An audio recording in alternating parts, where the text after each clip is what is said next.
One, two, one, two. Hey, hey, what is going on, people? What's happening? What's cracking? What's popping? This is Marcus Kwame, and once again, Black Comics Chat is back. We're very, very happy to be on air with our very special guest. It's been a long week for me, and I'm slightly exhausted, but I just had my third cup of coffee for the day. So I'm either going to be, extremely lit or pass out on my computer. Either way, it's going to be entertaining. You know what I'm saying? But I wouldn't fall asleep because I'm very excited about our guest tonight. But first up, we got, as always, represented for the Black Comics Chat crew, we've got the Red Lion himself, the newest member of Black Comics Chat.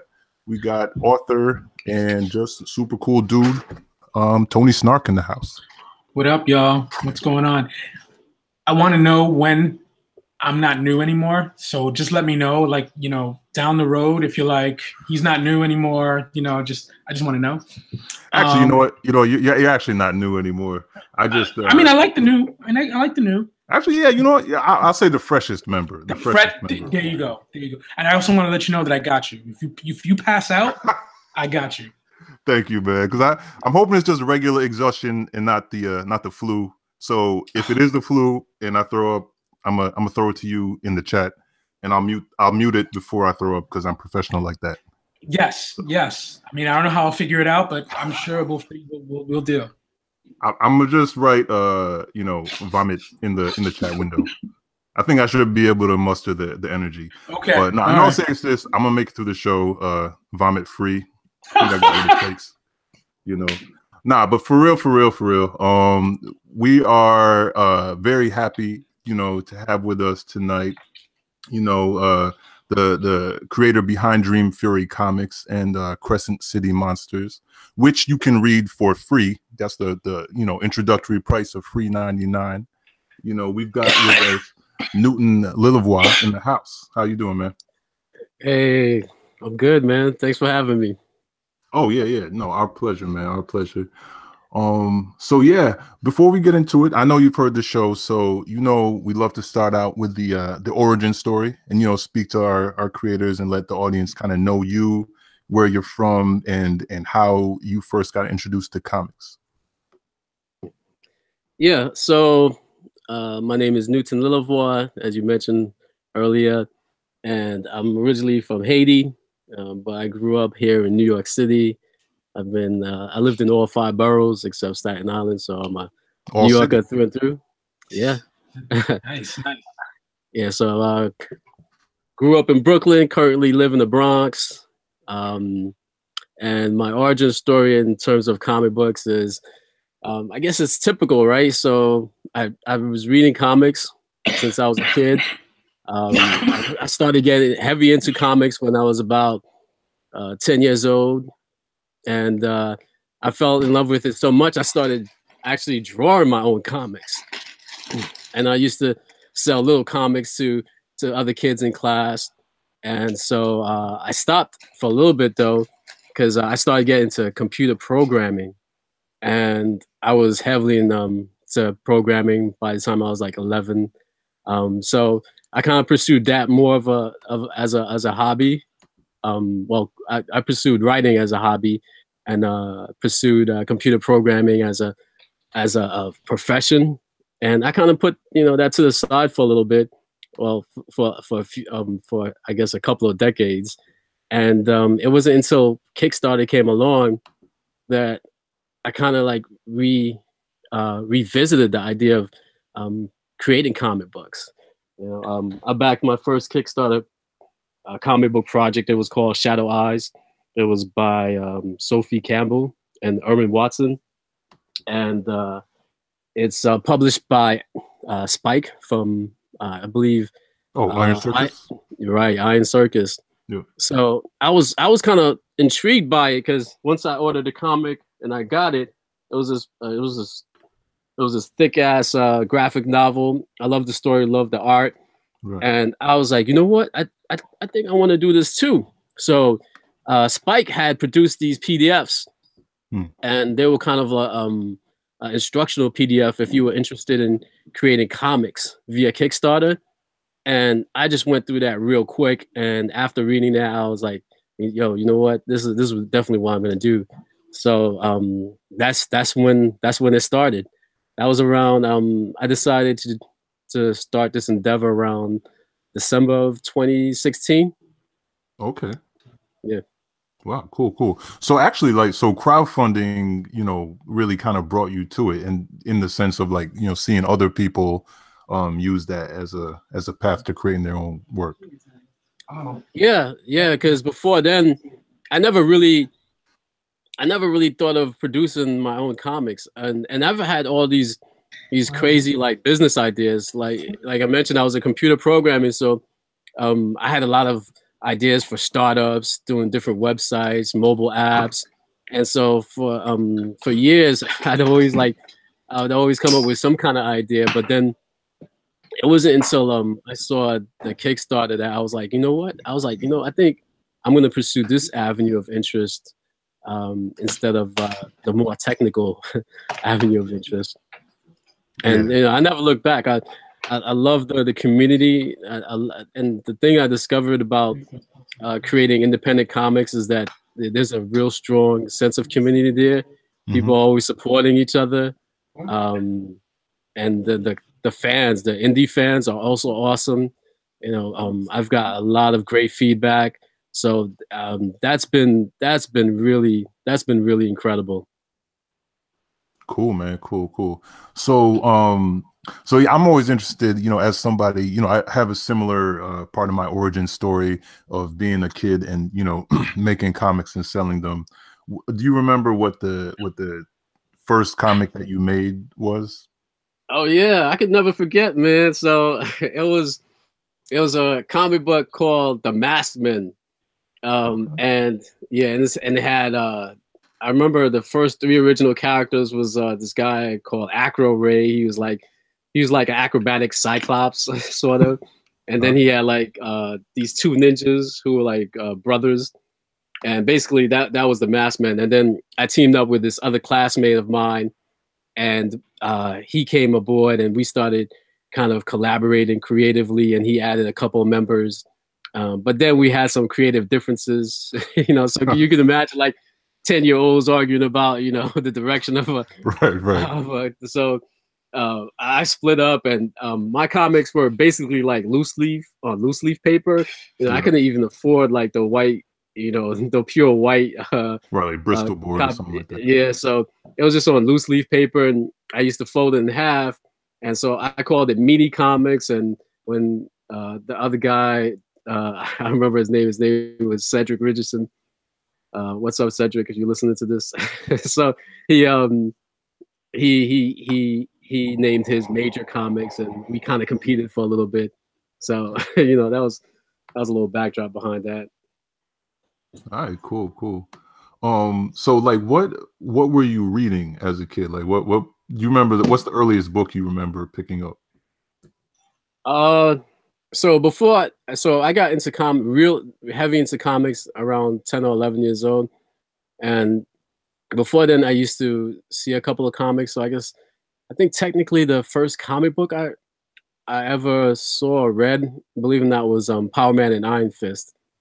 Yeah. Oh, cool. Yeah. I don't remember what issue it was, but I just remember reading the comic and was like, wow, this is great. So and I must have been like 8 years old at that time, I think. Okay, cool. So at the age of 8, like, do you remember, what impact, seeing a Black hero had on you at that age, or was it just, being a kid and really just taking in a cool comic? It was just really being a kid and taking a look at a really cool comic. And at that time, I really thought Power Man would look really cool because, there was, I guess maybe I didn't process it at that time. I thought he looked cool, but he had the fro, and he he had the little bands on his wrists and his forehead, and he looked a little different than any other superhero. So, I guess maybe looking back on it, maybe it was because he was Black, but I think it was just basically, to me, he just looked just cool. Yeah, no, I totally get that because I remember, when I was a kid, when G.I. Joe was out, it was like, I was at the store and I was bugging my father to get me an action figure, and I just saw like Roadblock, and I knew that was the one that I had to have. And I think it was the same thing. Like I didn't necessarily say like, oh, I gotta have him because he's black, but I just knew that he was like the coolest one. So yeah. that's what I gravitated towards. Cool. So all right, so that's what's up as far as your origin. So that takes us up to today, and you got your inspiration from seeing the success of the Kickstarters, and shout out to Iron Circus. But so now you're creating Crescent City Monsters. Can you just tell the listeners a little bit about what Crescent City Monsters is if they haven't checked it out yet? Yeah, so I just finished wrapping up chapter 1 of Crescent City Monsters, and Crescent City Monsters is about Jonas, our protagonist, who's an aspiring blues musician, and he's on his way to his first music gig, but on the way there he meets trouble, and after the gig he meets trouble. So he has to deal with those troubles, and the troubles are basically monsters, both human and non-human. And fortunately for us, Jonas happens to be a sorcerer, so he uses his magic to try to get his way out of the situations. So it's a supernatural story with a New Orleans twist. I'm doing some editing right now to add a little bit more New Orleans flavor in there, but it's definitely a New Orleans story with supernatural elements to it. All right, cool. And as I think I mentioned earlier that like people can read it right now at dreamfurycomics.com. I definitely urge everyone to read it because, aside from just being like, an amazing story on a really interesting one, the art just really just pops off the screen, or the page, but it's like, can you talk to us a little bit about, give your artist a shout out too, like who's your artist, and yeah, what's oh up, yeah artist?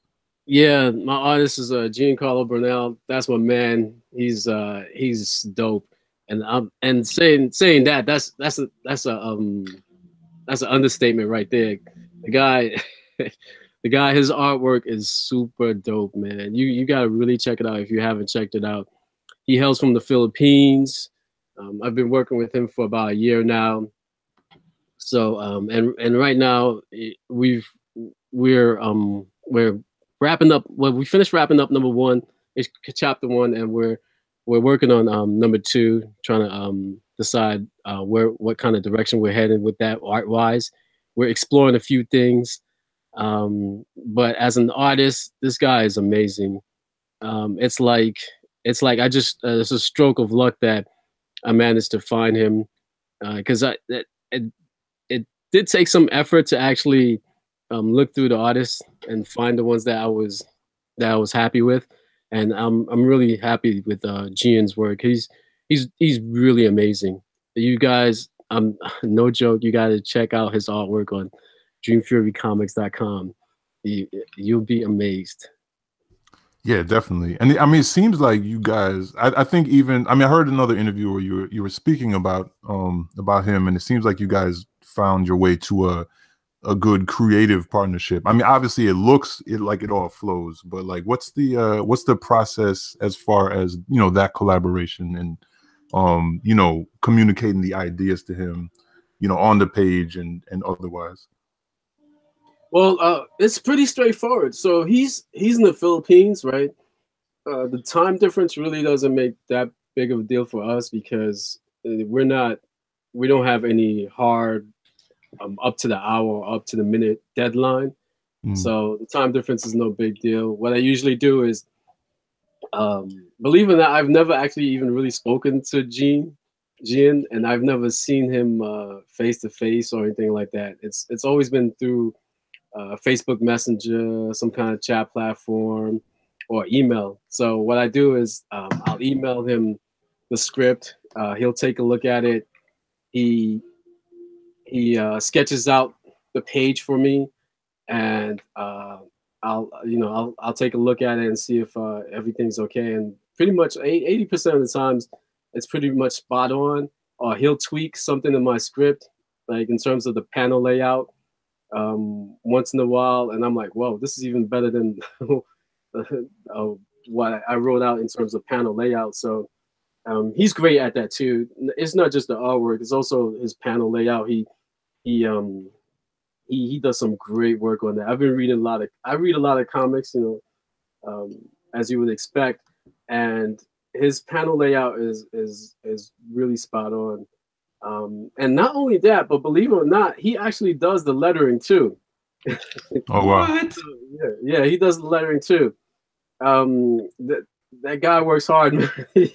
So he does the artwork, he does the lettering, he does the grayscaling.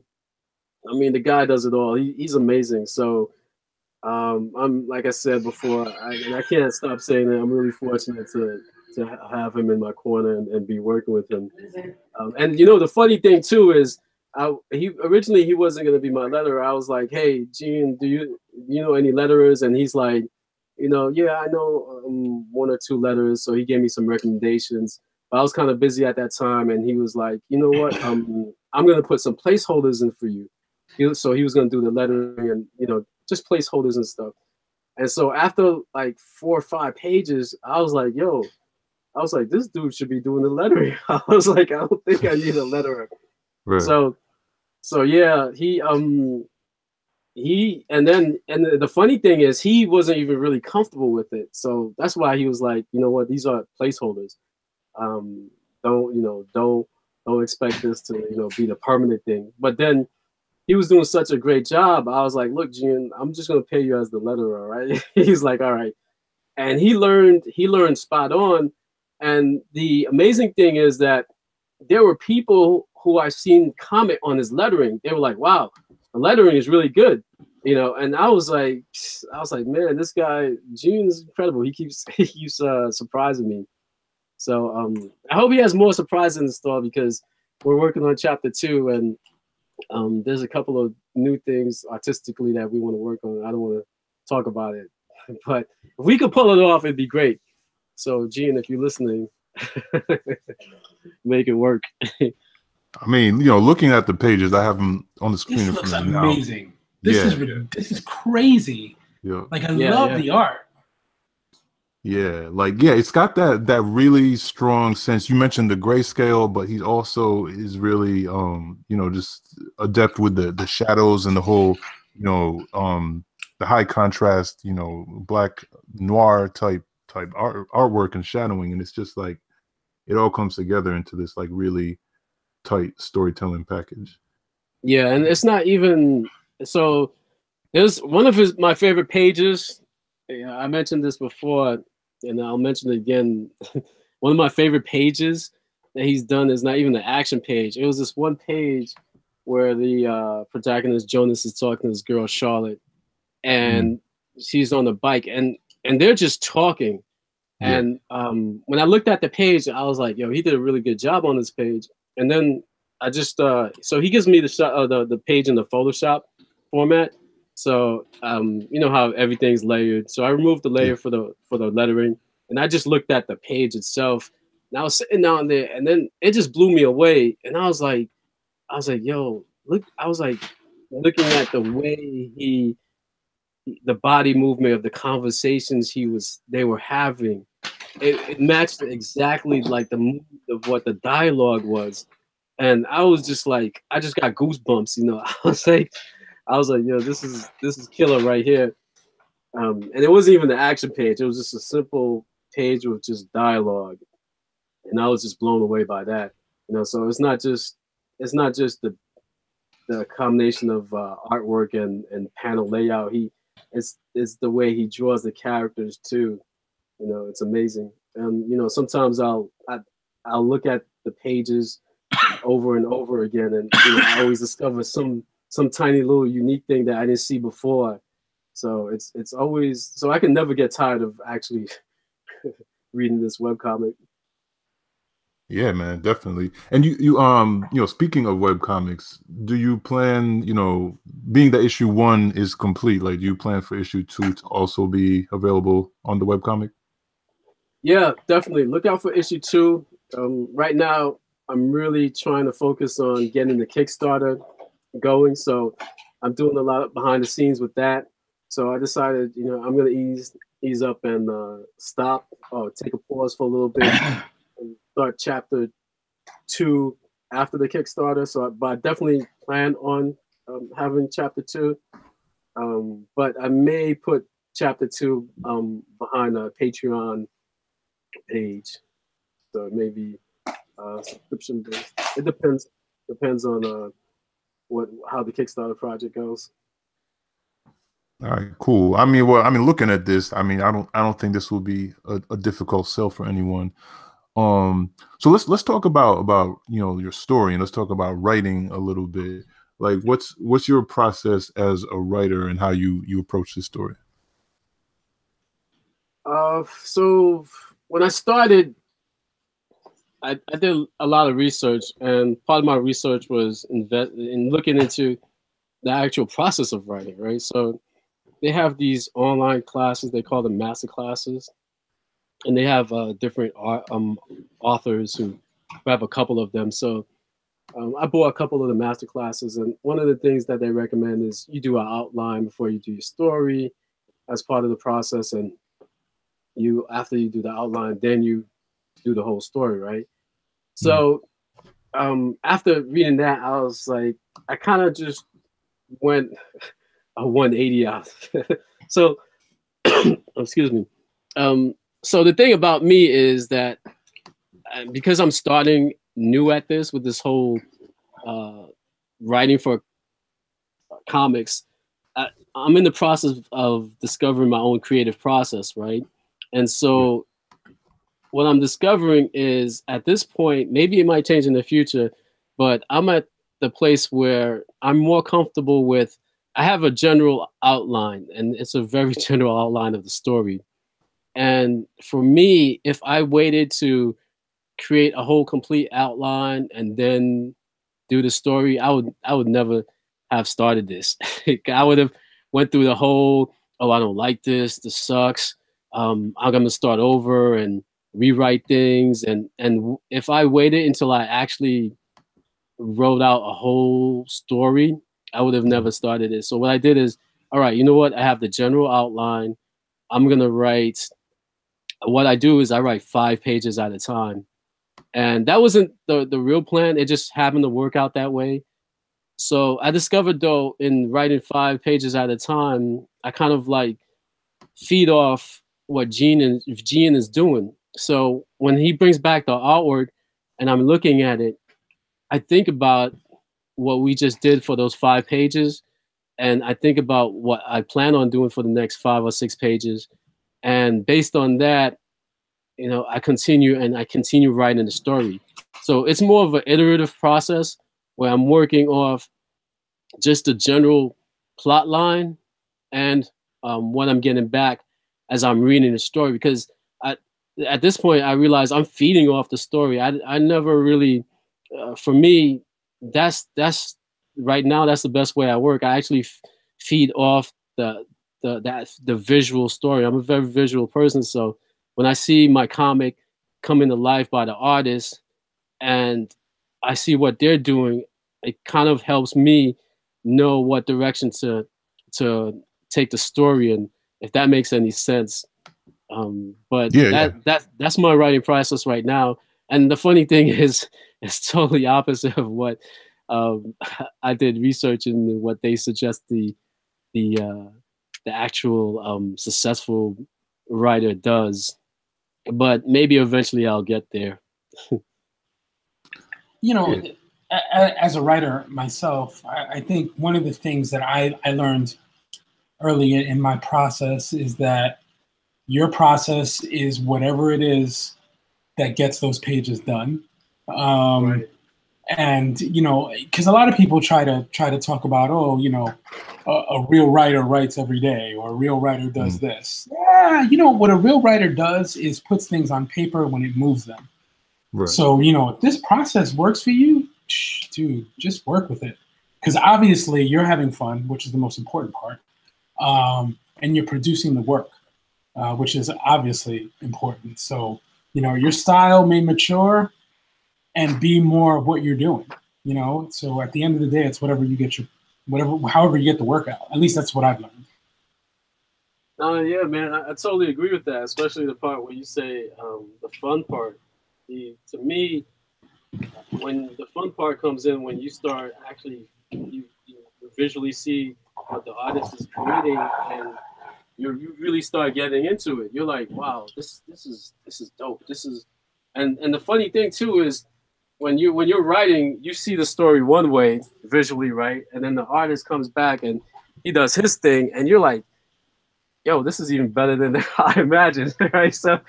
So you start like feeding off of that, and that's the fun part, you know. And for me, that's what I'm enjoying right now. And I think that I'm kind of glad that if I do expand into other forms of writing, but I'm kind of glad that I started with doing comic books because, like I said, I'm a visual person, and that's really helping me with storytelling. You know, it's interesting because I started the other way. I started with, you know, novels and then comic books. And what I found interesting was that as a novelist, you have to think about the background. You know, you have to describe everything. When you write a comic book, that's not necessarily the case. You know what I mean? You're at sort of, for lack of a better term, at the mercy of your artist.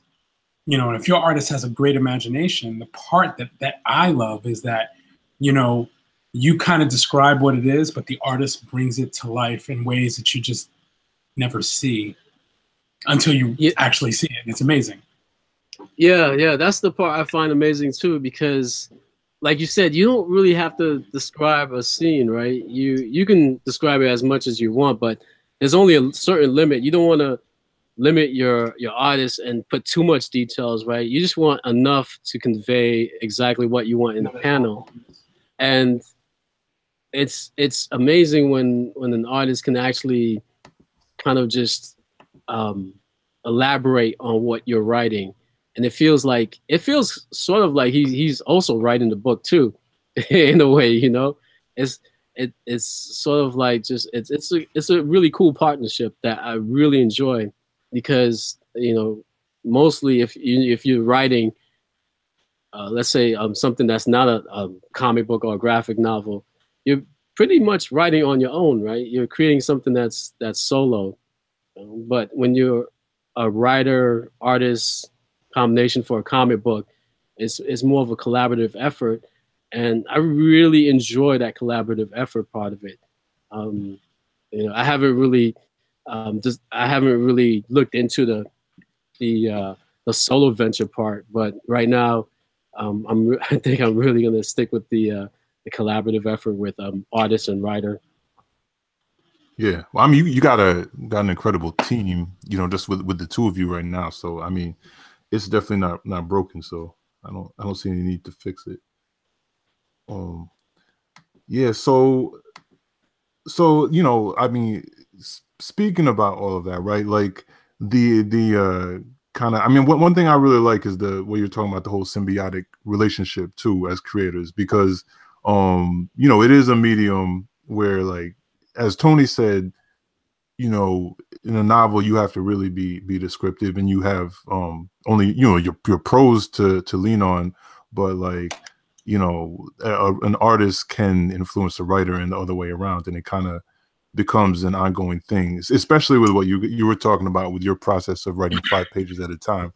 So you know, with all that, right, like, what is you mentioned your favorite page, you know, but like, what's your favorite thing about the collaborative process, as far as, like, you know, surprises that may have happened when you wrote something one way and it kind of came out as something that you didn't necessarily envision, but it worked out?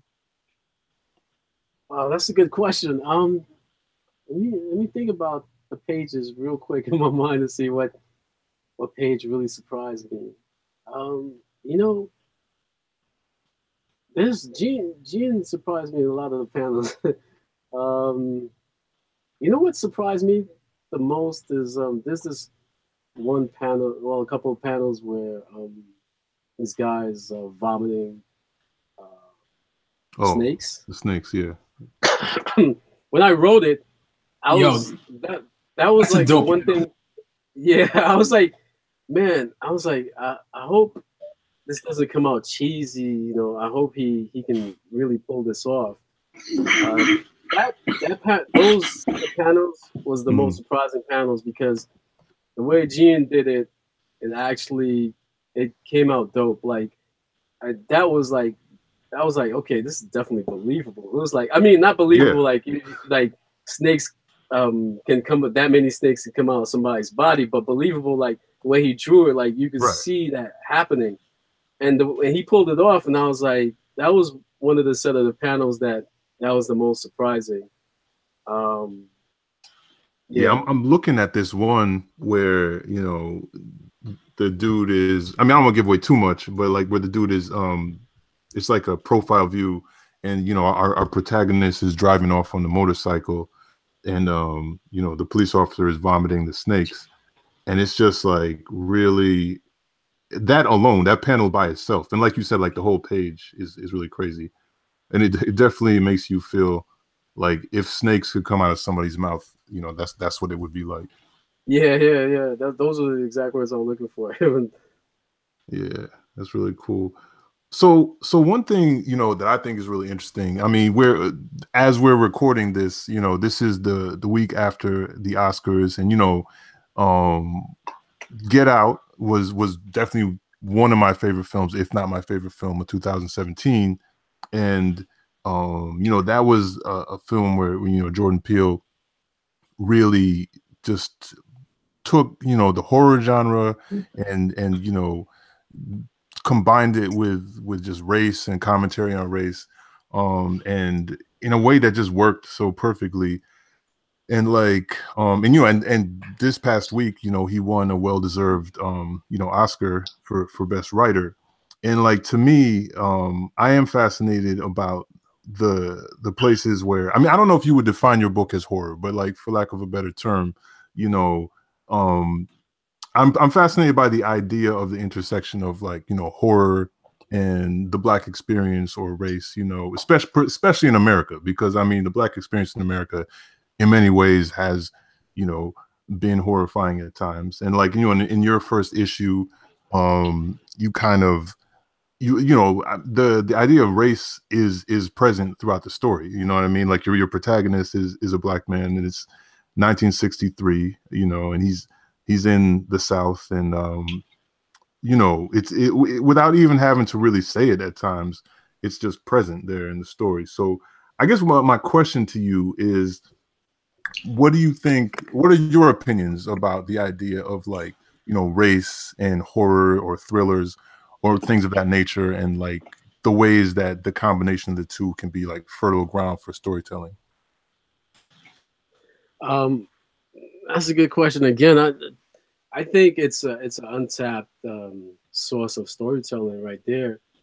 The reason why I placed it in 1963 is because first, I wanted to show that some of the same things that we're struggling against now as a country, we were struggling years ago with, right? I wanted to kind of mirror that a little bit.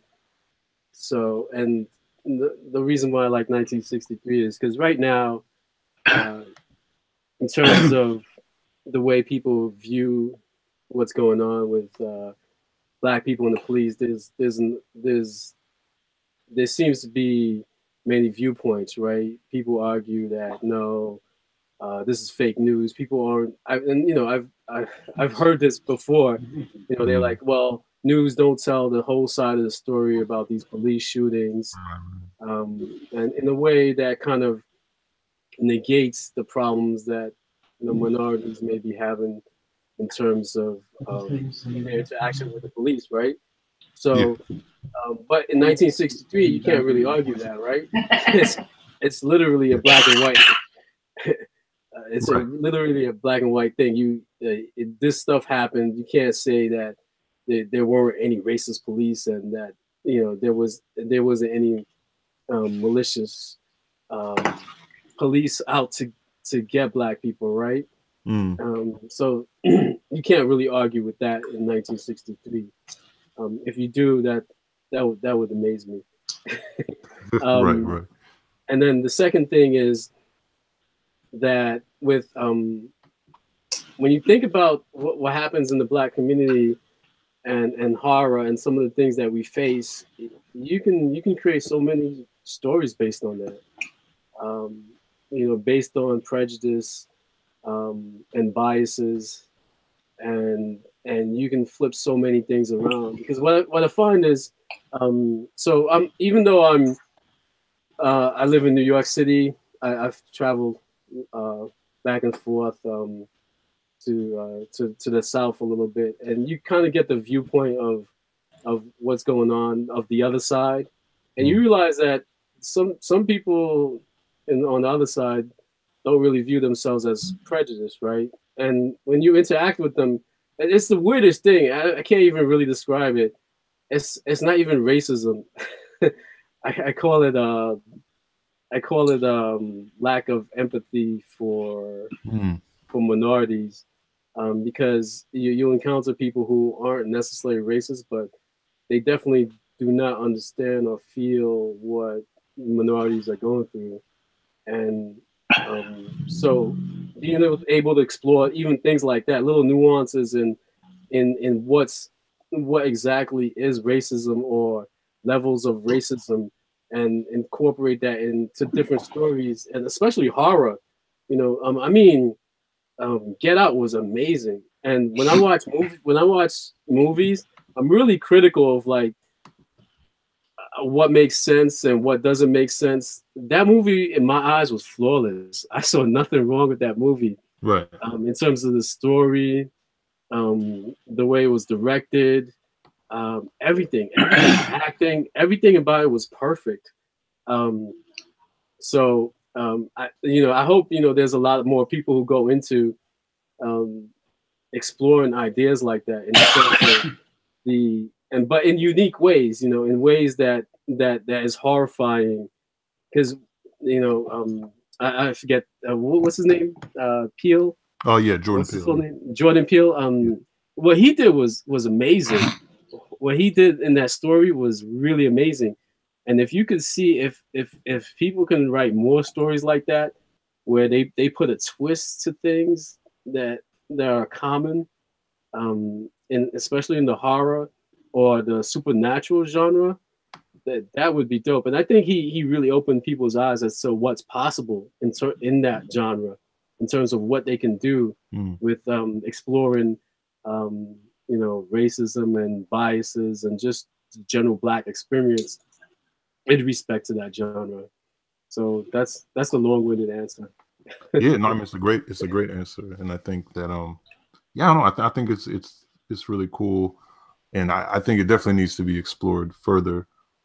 I guess on a related note, I know that you mentioned earlier that you're Haitian and you were born in Haiti, and I know I heard in another one of your interviews where you referenced that you wanted to kind of draw on some Haitian lore and spirituality in this story. Can you speak a little bit about that?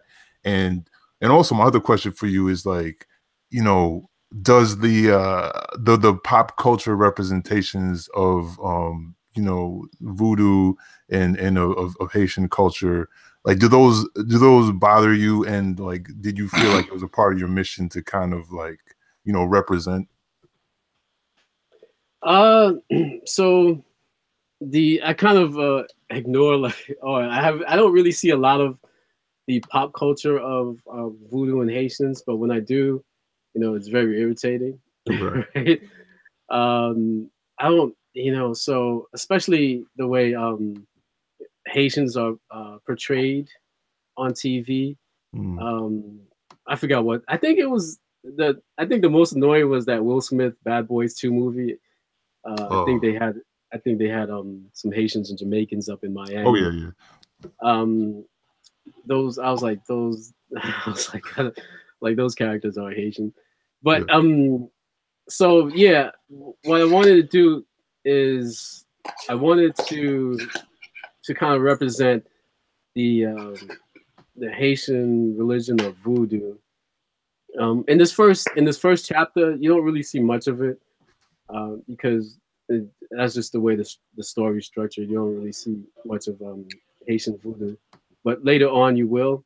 So I definitely want to represent that, but it's kind of a fine line because they're in New Orleans, and New Orleans voodoo's a little is different than Haitian voodoo, but at the same time, historically, when you look back at the foundation of New Orleans, there was one point where after the Haitian Revolution, a lot of Haitians did come into New Orleans, and they did influence New Orleans in terms of what they brought with the Haitian voodoo.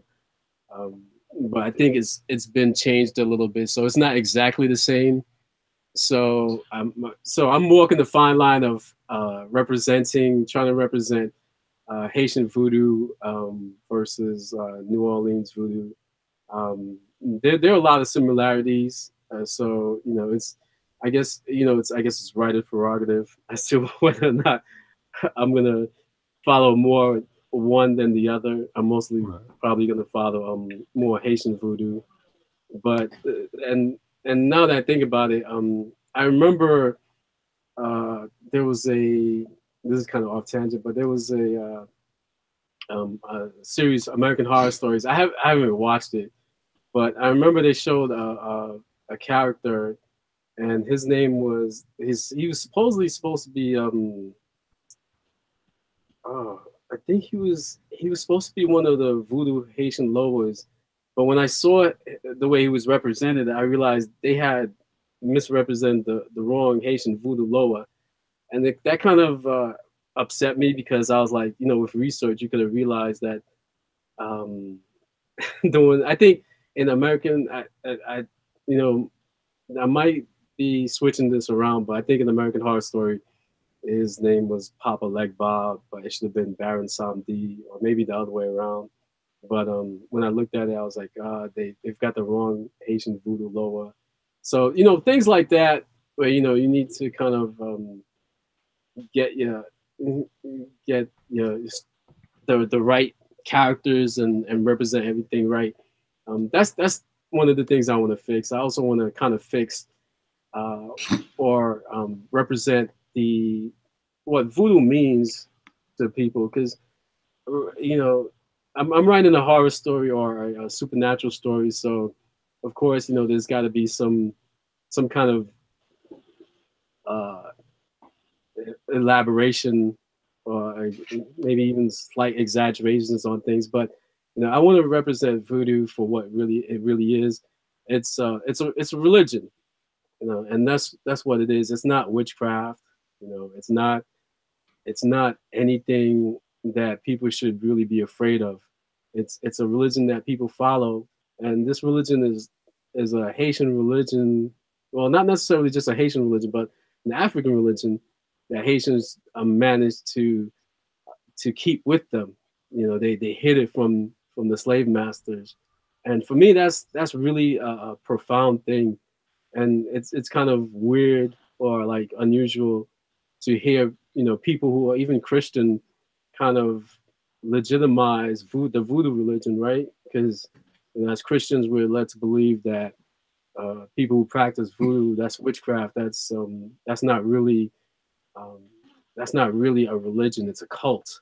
But if you really study the voodoo religion, not just in Haiti, it survived. Voodoo survived in parts of South America too. So you really study that, you realize that it's a legitimate religion, and that these people, the people who practice voodoo, actually believe in one God, and that it's not what people really think it is, and it's the religion of the motherland. You can't get any realer than that. you know. Right. And it's funny because I remember a long time ago I was talking to this brother who used to work at my on a project that I worked on, and he told me the craziest thing because we were discussing black religion, and I was like, it's crazy because when you look at voodoo, it was so easy for the Haitians to hide the fact that they were still practicing their ancient religion, but they hid it, and they melded it with the Catholic religion, right? Because the saints represented someone who was similar in the Catholic religions, right? And he said, well, how do you know that the way they constructed their religion wasn't based on originally from Africa? I was like, what do you mean? He was like, you said it was easy. It was easy for them to disguise it, right? There's a reason why, right? So when he said that, that kind of blew my mind. The fact that maybe that the religion of voodoo or the Catholic religion is slightly based on an African religion. So when you look at things like that, you gotta really you can't blindly, you know, fall into what the media is showing you or what you read. You really gotta understand a religion, and I think voodoo is definitely one of those religions that's misinterpreted because you realize like there's a lot of I don't want to get too political, but you realize there's a lot of you see like a lot of people who come to Haiti, right? A lot of them are NGOs and they're religion-based NGOs, and there's not necessarily anything wrong with missionaries or NGOs, but a lot of times what they do is besides just trying to help the country, they try to change their religion. You know, they approach them like, hey, you know, voodoo's bad. You guys should be Baptists. You know, voodoo's bad. You should be. They go in there and they convert them, right? You know, but when you look at other religions like Buddhism, Hinduism, you don't see a lot of that going on, right? You know what I mean? Like you don't see Christians trying to convert a lot of Buddhists, and Buddhists is a totally different religion than what Christians believe in. But you don't see a lot of people trying to convert them. In fact, it's the other way around now, right? You see a lot of it's popular for people to believe in Buddhism, even though they're Christians, right? So I think voodoo deserves the same respect, you know. And that's how people really. That's the first way you change a culture, right? You change their religion, and once you do that, you kind of it's easy to break. It's easy to break whatever people you're trying to break down. Yeah. I mean, you know, absolutely. Sorry, I didn't mean to interrupt, but it reminds me a bit about Santeria as well, being that. Not to say Santeria and voodoo are very closely related, if probably not the same. Right. It's one of those things where, you know, I know that what my family believes, and it's definitely a type of a religion that, and this is described by what I was told, definitely takes like orishas from Africa, you know, and sort of disguises them as you were saying, the saints of Catholicism. You know what I mean? So it becomes a mesh of the two. So you could believe in Jesus, but you are also praying to certain saints. You know what I mean? And a lot of the saints that I see, like, you know, family members praying to, these saints are black. You know what I mean? That's not a coincidence at all. You know what I mean? And I've always been fascinated by Caribbean religions, you know, such as Santeria and Voodoo, because they are so portrayed in the media as bad, you know, because I know growing up, when I saw like Santeria movies and whatever, Law and Order, people are cutting chicken heads off. Like that's stupid. You know, and if I can tell a small story, I was in a meeting, and there was a guy talking about Santeria, explaining it to a coworker of mine, and he was saying, "Oh, well, this is one of those religions where they cut chickens and stuff, and they go to these botanicas, and botanicas in New York, and I know you know this, are religious shops. You know what I mean? Where you can buy candles and you can buy holy water and you can buy statues and stuff like that." And he's like, "Oh, they do these rituals in the botanicas," and I'm looking at him and I'm like, "Are you fucking serious?" You know what I mean? Like, and it's one of those things where when you talk about another person's religion, when you talk about another person's culture, if you're not very careful, you come across as racist. You know what I mean? Yeah. You come across as someone who is so wildly ignorant. You know what I mean? For thinking a person's culture to sort of bastardize it into just cutting off chickens is terrible. So I do appreciate where you're coming from. Just wanted to make note of that. Yeah. Thanks for acknowledging that. Yeah, and I mean, like listening to both of you speak about that, it just brings to mind the fact that,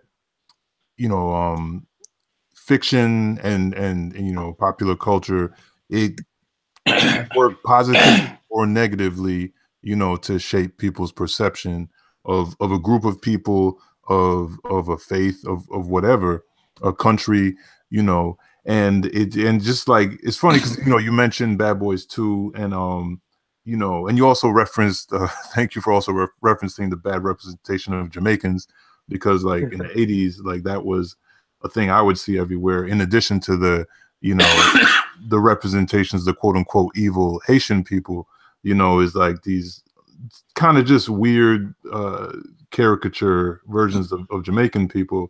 And it's like, it's like such an American thing, you know what I mean? Like just that idea of, oh, I know what this group of people is about because I saw movie X or whatever, and like, you actually, not just you, but like any creator, who's telling their own story, has the power to I guess work in a positive direction, in opposition to that idea of just these kind of wild mischaracterizations. So I mean, I think there's power in storytelling, and I think that we can kind of work in the opposite direction as well. Oh yeah. I'm sensitive to the Jamaican plight too. My wife is Jamaican, so and I grew up in East Flatbush, Brooklyn, which is mostly West Indian. So anything West Indian, man, I'm looking at. Yeah, definitely. One thing that, to circle back a little, actually, before I circle back to that, we had a question from the audience. DY Princess, she wanted to know, just a little bit more about the story of how you and John, linked up. Yeah, so it's been a while, but so I'm not sure if I have this actually right, but I can't remember if I met him first in DeviantArt or I first saw him in Kickstarter. But the way I remember is that I first saw him in Kickstarter. He had created he was the artist for a book called Ronin, I think. Oh, you said Ronin? Yeah, I think it's Ronin. Okay. Was it by Chris Dickens? Yeah, exactly. Okay, yeah, he's a past guest of the show. Yeah. I heard him on that show. So yeah, okay, yeah, actually, yeah, here it is, Roland. Yeah, so I saw him first there, and then when I was still looking for artists, I ran into him, or I saw his work again on DeviantArt, and then I was like, hey, this is the dude from that Kickstarter project. And so I really liked his work. And so I just reached out to him and was like, hey, are you working on something right now? And fortunately at that time, I don't think he was. So pretty much that was it. So back then, because I was kind of new to the whole process, and I really didn't know how to, I didn't really have an instinct on how to judge whether an artist was the right fit, what I would do is I would have the artist do some commissions. Right, I'd say, hey, can you draw this? And they were always characters from the story. And if they did a pretty good job, then they would go into the list of I want to work with this person. And uh, out of all the artists who did work for me, Gian, he's the only one who really blew me away. Like the stuff that he gave me, it was like he did 2 commissions for me. In fact, one of them I turned into a T-shirt that I always wear when I want to represent Crescent City Monsters. And when I saw his work, I was like, wow. And one of the things is you had to be able to draw monsters, right? Because people were important to me, but the monsters were really the most important thing. If I saw that you were really creative in the way you drew the monsters, especially since the story is called Crescent City Monsters, I wanted to have somebody who would really draw monsters that weren't just scary or frightening, but they were really visually appealing to look at the same time. And he fit that criteria, And so that's when I was like, yo, you know what? I gotta go with this guy. So short answer to that is, yeah, I found him on both, I guess, Kickstarter and DeviantArt. Cool. Yeah, one thing I wanted to circle back to that you had touched on is I think it's kind of fascinating, the idea, because obviously, right, the idea, especially for for Black folks, for people of color in general, but particularly Black folks, the idea that the struggles that we're going through as far as like bias and law enforcement and excessive violence aren't new. We know that, right? But like the idea that you kind of, it's almost like the reverse, where a lot of times people go out of their way to tell a contemporary story about these issues, in order to draw that connection that there's this long history. But you kind of went in the opposite direction and told like a period story in the 60s to draw that connection. And I mean, I just think that's really dope. And I can't think of seeing it, done that way. I mean, obviously we've seen period pieces that deal with racism and everything, but the idea of kind of like placing something in the past, but framing it in a scene that's like very familiar to all of us right now. You know what I mean? Like reading that scene with a police officer, it felt like something that could happen today. So I just think that's really cool. I guess I don't even know if that's a question, but I think that's really cool. And I hadn't really, seen it done that way. So I like the direction that you took with that.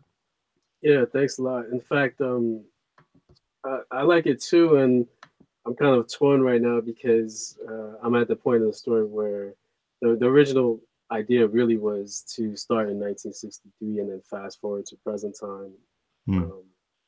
But I'm really like, it's hard right now because I'm like, maybe I should switch it up to stay in 1963. So one of my brothers who read the story, he was like, "What? You're not staying in 1962?" He's like, "Yo, keep it in 1963. The artwork matches because of the black and white. The throwback, just the feel of the story." And I was like, "Yeah, I could, do a little rework. It wouldn't be that much, but." Right now I'm still torn on whether or not I'm going to keep in 1963 or fast forward to the present. So so right now I'm struggling, but I'll eventually resolve in, I guess, the next couple of weeks before I start writing chapter 2. Cool, man. I'm sure, like, especially when, like what you mentioned about your writing, the way you approach writing, the correct, path will definitely show itself to you. Cool. Yeah. So, I mean, like, as far as the series in general, I know you're working on issue 2. But like, do you see, like, how far do you see this series going? Do you see it as a limited series? Do you see it as something that could be ongoing indefinitely? It's definitely a limited series, but it's a long limited series. The original plan was to create a graphic novel because, like I mentioned before, my initial model was the first Kickstarter comic book. Well, the first comic book Kickstarter I supported, which was Shadow Eyes, and that was a really thick graphic novel. And I fell in love with the idea of just doing a graphic novel. But that's when I was pretty naive and didn't realize that it takes a long time to actually draw out a graphic novel. Right. So for now, it's gonna be a long series with I figure about maybe 6 to 10 chapters, and then once that's done, I'm gonna create the graphic novel. But it definitely won't go on forever. Maybe I might have some spin-offs because as I'm writing the story, I'm really falling in love with the Grunches. And so I'm like, you know what? I would love to do a spin-off story with young Jonas and the Grunches. Yeah, it's funny you mentioned that because I think that these days, the way, you know, what indie comics in particular have been able to do is kind of create these stories where you can do runs. It doesn't have to be like, you know, like Batman or Captain America or something that's just always, you know, in print, no matter what year you're in. It could be something where you do a run here, you do a run there, or like you said, like just, you know, do a whole different run that focuses on the Grunches or a different part of the story. So I think like one thing that we've spoken about on past episodes is the idea of a first issue, you know what I mean? And like how to tell a good story in the first issue that kind of like, you know, sets the table but doesn't give everything away, and kind of leaves people wanting more. And I think you definitely did that with this first issue. I think you kind of like, you know, you set up your world and left mystery so we don't feel like we have it all figured out, and just kind of, you know, left a lot of room for people to want to really come back and check out what you're doing. So I mean, I think you definitely knocked it out of the park with that one. Yeah, thanks a lot. Yeah, I try to do a little world building and character development at the same time. You know, I wanted the first chapter to be like, wow, okay, this is just the beginning. You know, this is almost really chapter 0. You know, the prelude to the story, because this really isn't the story. So I wanted to kind of give people that kind of sense with the first chapter. Cool. Definitely. So yeah, man. So that's what's up. And definitely as you move forward with your plans to kickstart and everything, like of course, like, you know, we'd like to have you back on and like really just keep us up to date with all that, because you know, I think it's definitely going to be a successful campaign, and, you know, looking forward to seeing it. But, you know, right about now, it's like we hit that point of the show where we usually, you know, do the chat portion of the show and kind of like talk about like what's going on in the world of comics and nerd stuff and otherwise. But the first thing before we really jump into the chat, I wanted to give a shout out to Krugali, you know, the people at Krugali Media, because they launched their Kickstarter. They've been doing their magazine via Patreon that really like highlights a lot of some amazing, like, you know, African artists from the continent, you know, from Nigeria and beyond. And like there's just some incredible you know, artwork and storytelling in there, and like they're just really representing and giving voice to a lot of amazing artists. So definitely, you know, go to their Twitter page, you know, it's at Kugali. Check them out and check out their Kickstarter campaign. I'll find the link and I'll tweet it out for people listening live. But and just check it out. They completed their Kickstarter campaign. Am I correct? Oh, is it finished? No, it's not finished, but it's funded though. Yeah, it's funded. Yeah. Yeah. I don't know. You're absolutely right. Yeah, shout out to them for funding it. But yeah, you're right, Tony. They did because they're onto stretch goals. But there is still time to back it. You know what I'm saying? So like definitely check that out. And I can't forget, while we're on the subject of Kickstarters, the North Star Kickstarter.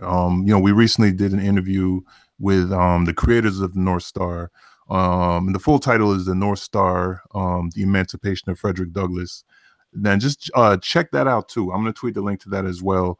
But it's a story that needs to be told. The artwork is incredible, done by Corey Turnbull.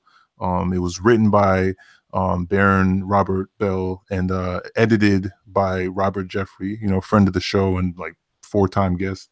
So just get behind that campaign because we're happy that Kugali smashed their goal and did what they need to do. But the North Star campaign definitely needs your support. So let's get behind them and get the word out and support it with your funds if you can, and if you can't, then just let people know so they can support. And I think that's does anyone else have any other crowdfunding or Kickstarters that they know of that are going on right now that I'm forgetting? I think there were a couple of back, but I would have to look it up. I don't remember them off the hand. Yeah, one that I regret. Believe, go ahead, Tony. Women in Comics. Oh yes, yes. I believe they have a Kickstarter, right? It's I'm gonna pull it up. If I'm not mistaken, I think it might be another crowdfunding avenue. It might be Kickstarter. Yeah, keep talking about Tony. I'll look it up. Yeah, so to definitely check out Women in Comics. They are having a Comic-Con in the summer in Brooklyn. So I know that you're going to tweet that link out, but that's another one that people need to put money to. Yeah, it's Kind Fund, which I wasn't familiar with, but it's dope. It's another thing that allows people to support projects and causes that they believe in, and just support it because like Women in Comics is I can't stress enough how important the work that they and that Regine Sawyer are doing is. You know what I'm saying? Because it's like we're in times right now where I'm hoping that like the efforts that are going on are cracking the glass ceiling, but like Regine is like walking the walk and talking the talk as far as saying like you don't have to wonder if there's talented women creators out there. Like we've got them, and she's giving a platform and always supporting. So definitely I think it's time that we support her. If you are anywhere near New York, definitely when this next Women in Comics Con comes up, definitely make sure you go and check it out because it's always dope. So yeah, I think that's it. One other Kickstarter shout out. It's another successful campaign that just wrapped up, but it's another past friend of the show, Jeremy Arambolo. He completed his Kickstarter campaign for A Challenge, which is a really dope story about Jaquan Mann and Bruce Lee and this like legendary fight that took place in between them. And like his art is incredible, his storytelling is incredible. So the book will be available even if you missed the campaign. So I definitely urge everybody to check it out. And yeah, you can go to our archives and peep the episode that we did with him. And now I think that's pretty much everything that I can think of as far as crowdfunding. But definitely everyone listening, if there's something we're forgetting, definitely put it up on Twitter with the BlackComicsChat hashtag, and we'll definitely shout it out. So yeah. Tony, what's been going on this week, man? What's going on? So many things going on this week. I mean, first of all, Star Wars Rebels ended. It was a 90-minute show of just pure agony. If you're a fan of the show, you know what I'm talking about. I mean, the final fates of Thrawn, the final fates of the Rebels.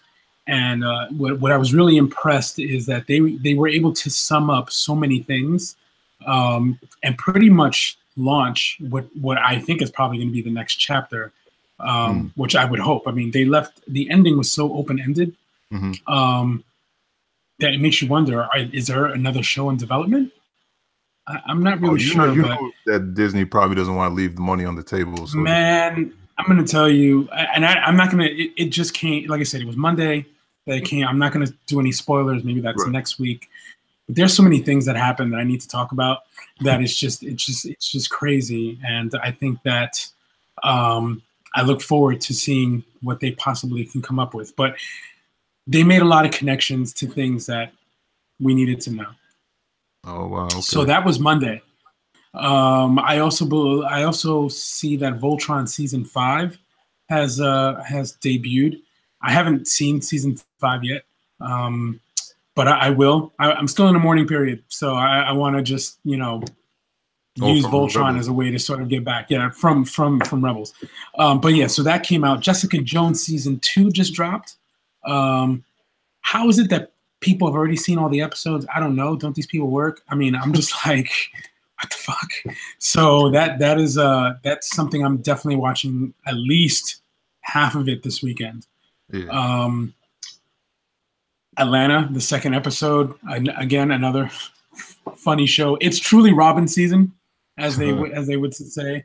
Right. And I laughed because last week's guest talked about to watch out for Florida Man. So if you have seen that first episode, Florida Man is very real. All right, cool. Black Lightning also was good this week. We're really getting into the depth of character for not only Black Lightning but his daughters. But I'm thinking more of Vanessa. She hasn't named herself yet. Anissa, right? But she hasn't named herself yet. But I know her name's supposed to be Thunder. So I mean that's becoming very interesting. We again, not to spoil anything, but we've seen a very, very interesting ending to one of the main characters of the show. It's I actually don't know what you're talking about. Wait, was it something that happened this past week? Something happened this past week. Some things went down. All right. Some things got real. I'm gonna have to catch up on my television. Yeah, you have to. I'm glad I didn't spoil it for you, but it got real. So I would definitely want you to check that out. Right. A Wrinkle in Time. I haven't had a chance to see it. I would like to see it at some point, but it's getting rave reviews. Our people over at Black Girl Nerds are raving so much about it. So and actually Grace, obviously Grace of BlackComicsChat fame. The reason she's not here with us tonight, I think, is because she's she saw it tonight, and she just same thing that everyone else is saying, that it's a mind-blowing experience. I'm definitely taking my little one to go see it tomorrow, and awesome. Yeah, so I mean, it's been actually a pretty good week. Yeah, I mean, yes, the Oscars was last week too. So, Jordan Peele did come home with an Oscar. Not really surprised. Get Out didn't win Best Picture. There's been definitely a lot of rumors swirling that many of the Academy didn't watch. They refused to watch it, right? They refused to watch it. So that's kind of proves the point of the movie in itself. Yeah, absolutely. So, yep. And I mean, in some ways, I'm sorry to cut you off, but I think it also just underscores the idea that, like, I don't know, of the insular, hollowness and kind of self-congratulatory, nature of the Academy in and of itself. The fact that you can have this movie that got all these accolades around the board, and people are just like refusing to watch it. So the people who have voting power. So I don't know, man. It's just. But I find it interesting though that you got people who didn't want to watch it, but yet he still won Best Screenplay, Best Original Screenplay. That I found that to be very interesting. Yeah. Can I interject here? Oh yeah, absolutely. Yeah. To be honest, I don't even watch the Oscars. No, me either. I don't watch any of the big award stuff. I stopped watching that like like 15 years ago, because Mm-hmm. you know, to me, was it the Source Awards that did it to you? No, I'm just nah. Nah, they wild out in the Source Awards, but to me, they really don't validate anything. right. Absolutely. You know what I mean? Like whatever they say isn't important to me. Like that's the way I view it. Those to me, those are awards from like back in the days. How old those do they go back? Like maybe 60, 90, 80 years, Yeah, 90 something years. like that. That's those guys are too entrenched in the old ways. To me, that's their validation means nothing. You know what I mean? Like that, I don't even pay attention to that. I don't even get mad if like the movies I like don't get nominated. I really don't even care. No, you know what I mean? Yeah. No, you're right. It's like I feel you. Like I'm not looking to it for validation. I think it's like a bonus. You know what I'm saying? Like I'm like, all right, good for Jordan Peele. The one thing I do like when you know, somebody that should win wins, like Jordan Peele or like Viola Davis, is I love it when they, you know, Viola Davis in particular, like, you know, she'll take that opportunity to really speak truth to power in front. You know what I mean? She like hold that room captive for however long she has to, you know, and like speak some truths that, you know, wouldn't otherwise have been spoken on that stage. So that's one thing that, like, you know, because like you, I don't watch the show, but I will catch up the day after. You know, I watch the clips, and you know, so it's always nice when, you know, one of our people takes something and also speaks, like I said, speaks truth to power. But yeah, you know, I mean, what, like Phife Dawg said decades ago that he never lets a statue tell him how nice he is. So yeah, exactly. Absolutely. And I'm indifferent about it, honestly. I don't really, I mean, if it's on, I might watch it, I might not. But I just like to know, you know, personally, you know, particularly when it comes to entertainment and writing, who won. And if it's a name that I don't recognize, then I don't really care. Yeah. There's a lot of stuff I don't recognize. Actually, I want to say, I don't know if you guys happen to see this. This doesn't have anything to do with the Oscars. But I happened to catch on Netflix, there's this film, what's it called? It's called, I think, Deirdre and Laney Rob a Train. Has anybody seen that? No, I haven't. about? It's interesting. It's like it reminds me of the type of indie film you might have seen in like the late 90s or early 2000s, but the protagonists are these two you know, teenage black girls, and one of them is played by the actress, I'm sorry, I can't remember her name. I know she's on Riverdale. She plays Josie, but they're like these two sisters, and they're through circumstances that, you know, not to give away too much to the film, but like through certain circumstances, their mom ends up becoming incarcerated. But it's not like the typical reason that you might see in the movies, and it's kind of like I don't know how to describe it, but it's just an interesting movie, and I think that more people should check it out. It's touching. It also manages to really, I don't know, speak about like the justice system in certain ways, and also the ways that, you know, kids can, especially like kids of color, can end up in really tough situations, not by any fault of their own. And it kind of approaches that with empathy, as opposed to being like, oh man, like, you know, here's some kids that are in this rough situation. So I don't know. I think it's an interesting little film, and it's pretty cool. It's on Netflix. I think it's one of their, like, Netflix put it out. So if you get a chance, definitely check it out. Yeah. Can you just tweet the title? Yeah, I will. But yeah, what's going on Twitter? It looks like there's I haven't been checking the hashtag, but looks like there's some stuff. Yeah, got a few people here and there. Okay, cool. So the other thing also is they got some new covers. Entertainment Weekly has some new covers for Infinity War. which and I'm gonna tell you, people are funny. I was looking at this tweet. Somebody wrote that they were excited about Black Panther 2 coming out in late April.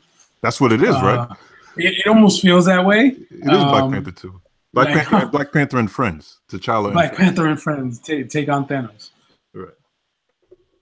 But yeah, this is a movie I can't wait for. I dare I say I've been waiting for this movie longer than I have Black Panther, because I know that this is sort of a final moment in this particular Marvel series. Yeah, you know, I think that they've really been pushing this big moment. You know, in all their movies, it's sort of in the background, and now we're here. And I think it's going to be interesting, and I wonder if they have the guts to do what I think they might do. Oh, somebody's dying, but do you have a prediction on who? Or oh well, I mean, I've talked about. I think Loki's gone. I honestly believe that, and I think that might be an easy prediction. Right. I think Vision is another one. Again, I think that's easy. But I don't know past that. Again, I believe that it is totally possible that he can just kill everyone. Probably not Black Panther for some reason. I just don't see that happening. Money alone. Money alone. I don't see that happening, but I do think he can kill mostly everyone. Yeah. And then somehow somebody gets that time gem and sort of turns back the clock. The Doctor Strange has used that so well that I just don't see how that doesn't play out somewhere in the next 2 movies. So, yeah, I wouldn't be surprised if Tony goes, by the way. I mean, you don't just take a punch like that and just come back. I mean, he's at least punched into he got punched back to his first movie. That's all I'm going to say. For real. Yeah, man, I don't know. Like, I think those predictions are sound. The only reason why I think it might be more likely to be Loki or Tony is because I think they're going to really want to like drive the stake into the hearts of the viewers, and I think that like Loki and Tony go right back to the beginnings of the Marvel Cinematic Universe, and like Vision, while he's dope and his Vision was just introduced, so I don't know if and again, it really also depends on, again, if you watch Avengers as much as I have, or Age of Ultron, right? Tony has a vision that all the Avengers are dead except for him, and that it's his fault, right? The question is, does that go in that direction where he's the one left alive? I'm not really sure, but here's my point.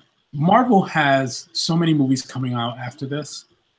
They could go down the direction of, going with a different Iron Man, or going with a different Thor, going with a different Spider-Man. I don't really know, but I think that they have so many possibilities that they're going to leave us guessing. Yeah. Yeah, I think you're right. I mean, at this point, it looks like they definitely need some kind of reset, right? Because they can't go. People are getting old. Yeah. People are gonna be like, all right, we've seen this before. I love the Marvel movies, but it definitely feels like, all right, this is only so long before they could carry the same characters and the same kind of plot. Right. So, like you said, they're probably gonna get rid of some beloved characters, which works with popular series like Walking Dead and Game of Thrones. People are now used to it, right? They're used to losing the characters. I call it anybody can go television. Yeah. So yeah, it'd be this will be a great time for a reset. Maybe to introduce new characters, maybe like a female Thor, or whatever. Yeah, I mean that could be cool. Jane. Speaking of which, I mean, I guess on a slightly related note, one piece of comic news from this past week is Ta-Nehisi Coates is going to be writing a new Captain America book. What? Yeah, like it. I forget. I feel like I knew that, but wow, yeah. Yeah, like they announced it during the middle of the week, man. I'm excited to see what he does, man. I like. I don't know. I personally, I know people have different feelings on his run on Black Panther, but I like you know, his comic book writing. I think the more he does it, he's like really grown into the medium. Obviously, he's a great writer in general, but like I think he's really grown into it. Yeah, What's I that? think, Continue to do this, he must be getting paid. Yeah. I think he's done a great job. I mean, I don't really understand what the problem that people have. I don't either. We, you know, I'm on record as not getting it. People want a quick satisfaction these days. They want the story to be either quick or understand the point of the story. So you try to write a 12-issue maxi series, forget about it. You lost people in issue 2. Yeah, like, and that's true because I dig what he did, and I dig the fact that he took his time to really build the world out, you know. But yeah, like pacing, why? Because everybody always talks about pacing, but like, you know, it's not what I think a lot of people are accustomed to. But I think it's, you know, what we deserved. I think it was cool. Absolutely. What I'm hoping is now that I know he's going to write this, I'm really hoping that there is some mention of Isaiah Bradley. You know, maybe there's some sort of I'm sure he look probably back. would. I'm sure he probably would. I need to check, but I'm pretty sure it's an alternate timeline version. I thought I even saw something about the fact that it might be Peggy Carter as Captain America. Let me look this up, make sure I'm not. I heard something like that. Yeah. So just, I mean, just that's also, you know, just to put that out there because I know that you know, first of all, people flip out. It's funny. I remember back when Miles Morales was announced, you know, all these people who hadn't read Spider-Man in years were freaking out that they were killing Peter Parker, even though it wasn't in the main. And that was a great story. I mean, that was a great story. I mean, even though Bendis wrote it, and we all have issues with Bendis, that was an amazing story. About how that ended up being. And again, drawn out. It took issues to get to this point, but you know, whatever. The other thing that came out this week, I'm not sure. Did you see the pictures of Shazam? No, I didn't. Yes. So there are pictures from the set of Shazam, where Homeboy wearing the red suit with the white cape and the yellow thunderbolt, and I have mixed feelings about it. Like I'm gonna see if I can find it and I'll post it. But I have mixed feelings about it. Yeah, it kind of looks like a '90s superhero muscle suit. Like, yes, exactly. It looks like what the Flash wore in the CBS version. Yeah, it actually looks exactly like that.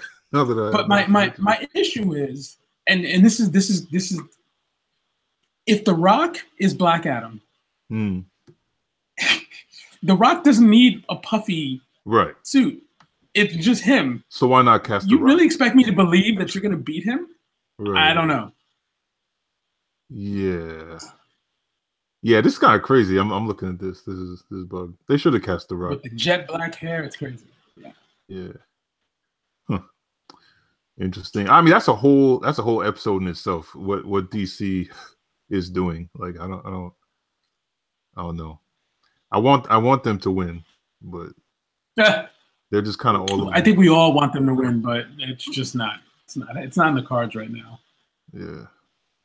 I don't know. Apparently, Flashpoint got a director, which is what at this point, like the 4th director that the Flash movie.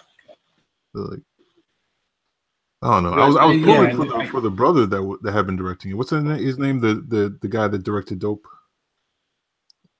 I'm forgetting his name, but he was attached to it at one point. Oh, okay. You think you guys think Bendis is gonna have any influence on the DC movies? He most definitely.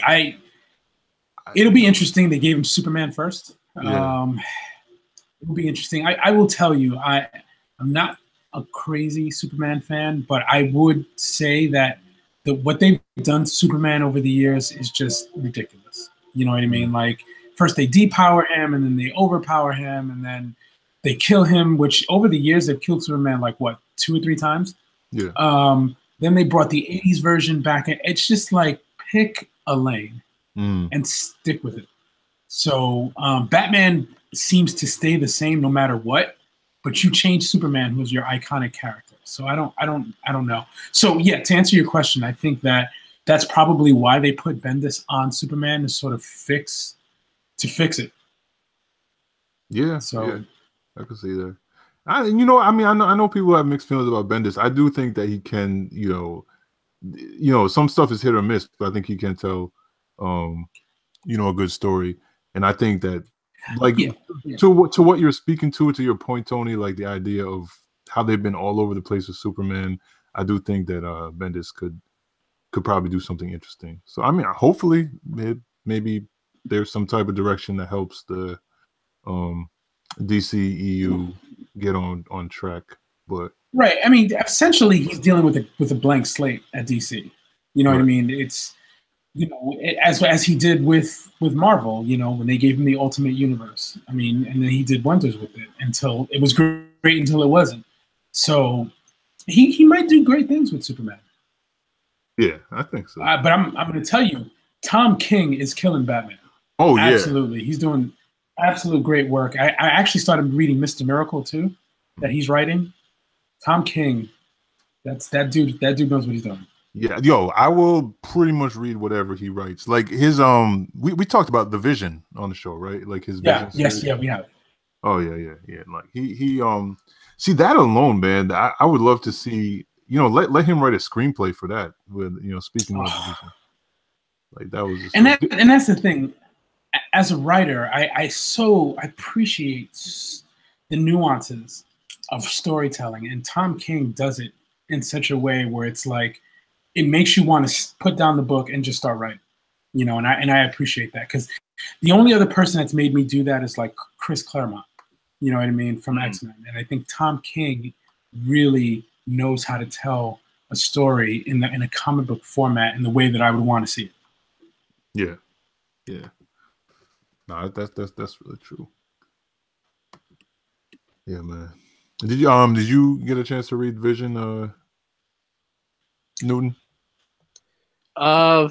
It's on my pile of to read. Okay. Which is pretty big. So I do see. I mean, if you create comics, you got a long to read pile. Because I'm with you. Like, I love reading comics, but I haven't even cracked my pile yet. Yeah, and I'm not even current, like, in the stuff you're talking about. I'm like, it's going over my head because I haven't read like regular comics in a while. I mean, once in a while I'll read something. Like lately, I think the last thing I'm more of a Marvel person, but the last thing I read was that what was it? The Watchmen, the DC Watchmen thing. The Doomsday Clock?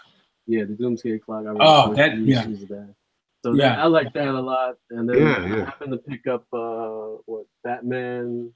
What was it called? Was it White Knight? White Knight? No, it wasn't White Knight. It was the other. It's a Batman story, but it's not. I don't know if that helps. Let's see if I can look this up real quick. It's oh, here it is. It's Creature of the Night. Okay. Yeah, so that was pretty good. Which is weird because the last two major comics I read were DC and I'm a Marvel person. But yeah. That was pretty good. Batman Creature of the Night. And I will tell you, I am barely keeping it together with comic book. I'm barely at the point where I can say that I know I'm reading all new stuff, because I mean the only thing that I'm really reading heavily is Lion Forge. But other than that, it's like everything else is, you know, I'm catching up with, definitely. Yeah. But I know on your recommendation, Tony, I picked up the Doomsday Clock comics, and I was pleasantly surprised because, like, you know, obviously, right? Yeah, like Watchmen is timeless, and we all know Alan Moore's feelings about retelling those stories. And I mean, I kind of agree in a less you know, grumpy old man manner, but I do agree that like it's kind of its own thing, and we don't necessarily need to go back to the well. But like what they managed to do so far with Doomsday Clock is weird. Like it actually feels like Watchmen, without being like, you know, derivative at the same time. Like I don't know, like I'm digging it. Like I like what they did. Definitely a surprise. Definitely a surprise. Yeah, I concur. Yeah, cool. Yeah, man. All right. Well, we're about a little bit past the hour and a half mark, so I think we're gonna wrap it up. I'm just checking Twitter for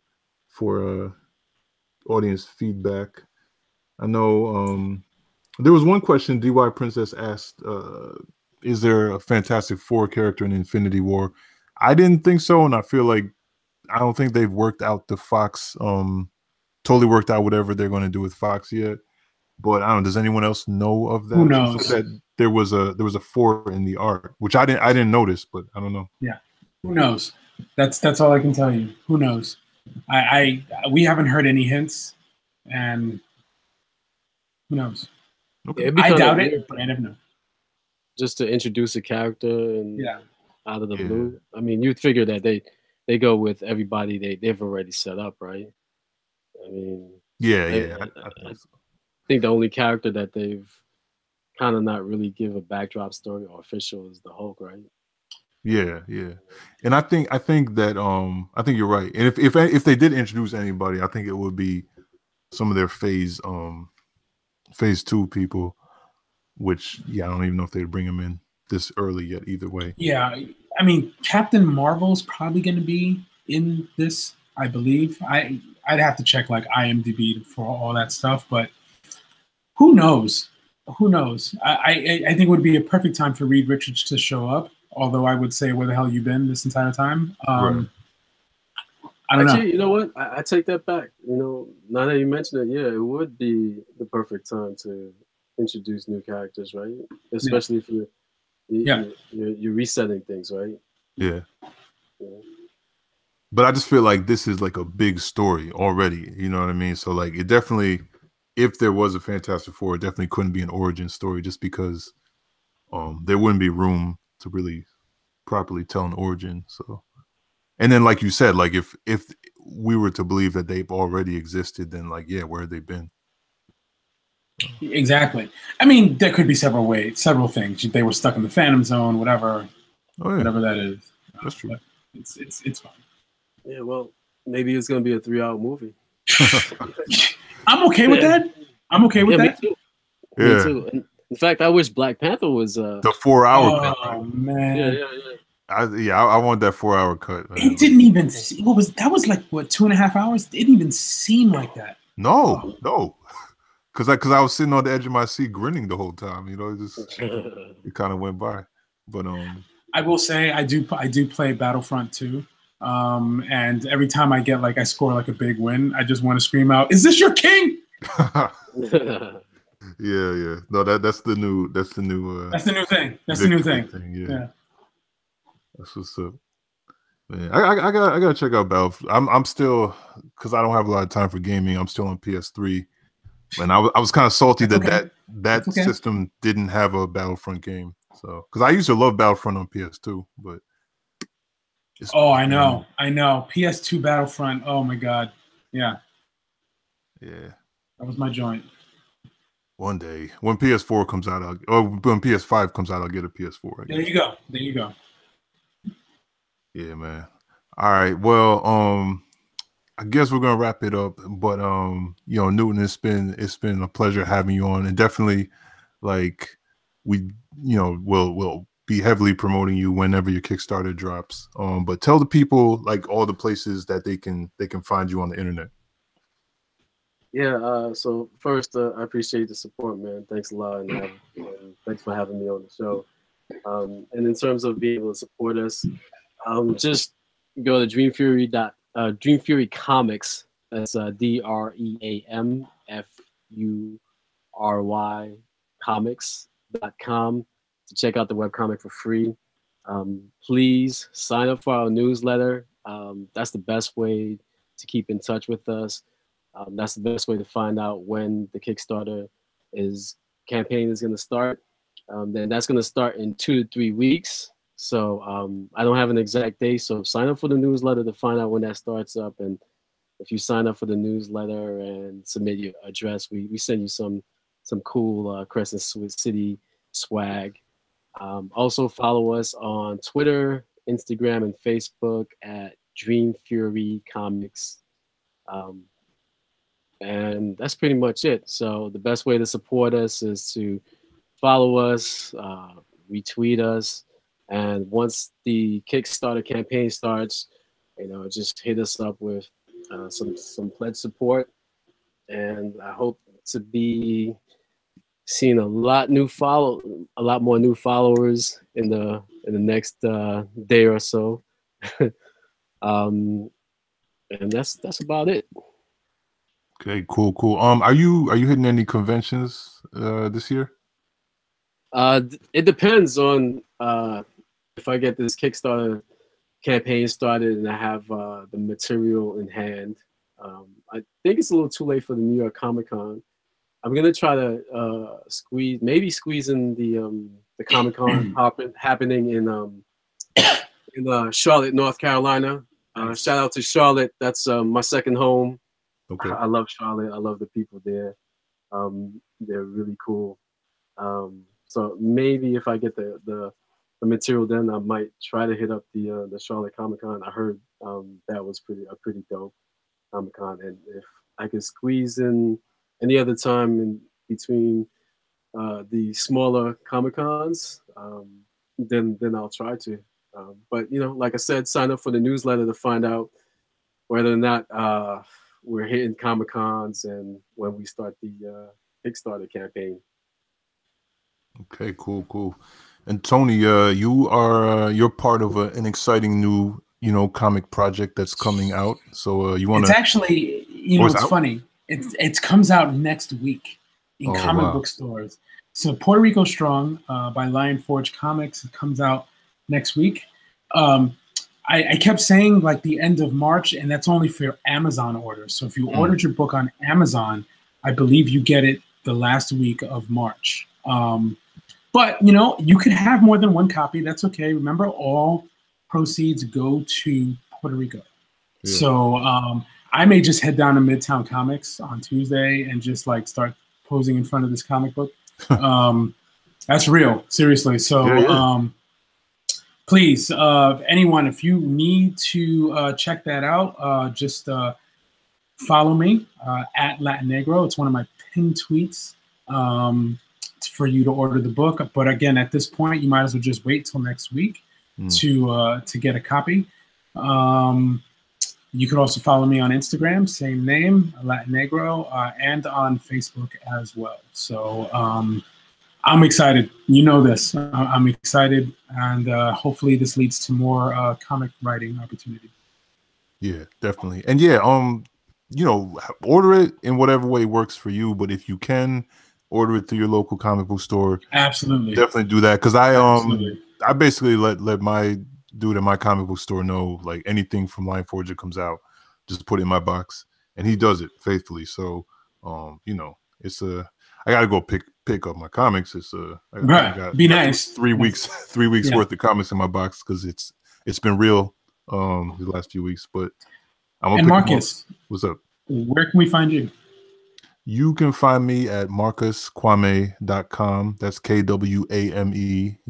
Like I said, I didn't think I had to spell out Kwame, but occasionally when I'm on the phone with customer service, they're trying to say everything but Kwame because they're afraid of saying it wrong. So yeah, marcuskwame.com. And yeah, man, I think I mentioned last week I'm starting work on Cash and Carry stories I'm illustrating for Cash and Carry Volume 2. So I'm really excited about that. It's going to be, I think even better than the first book, which I loved, and I think which you can also pick up at your local comic book store, or on Amazon, or pretty much anywhere else. So yeah, check that out. And Snow Days is still progressing, slower than I wanted to, just because of life. But Snow Days will be coming at you soon too. So stay tuned. Awesome. Oh, hey, Marcus, I want to mention one thing, and I'd like to do it live. Oh, yeah. The colors that you're doing for Snow Days is off the hook, man. I'm really picky about colors when I look at colors, because sometimes when you look at the ink work of an artist, it's dope, and then somebody comes and colors it, and you're like, it's not dope anymore. But your colors are on point, man. Yo, that means a lot, man, just because I'm doing the whole as we all are, you know, 9 to 5 and comics at the same time things. Yep. So I go through all these periods of like, yo, am I really doing my best work? So I appreciate that, and I'm definitely, you know, going to keep working hard to live up to that. Yeah, anytime. Cool, man. And yeah, man, you keep up the amazing work too, and we will definitely be speaking to you soon. All right. Thanks a lot, man. Thanks for having me. All right, no doubt. All right, good night, everyone. Peace. Good night, y'all. Great show.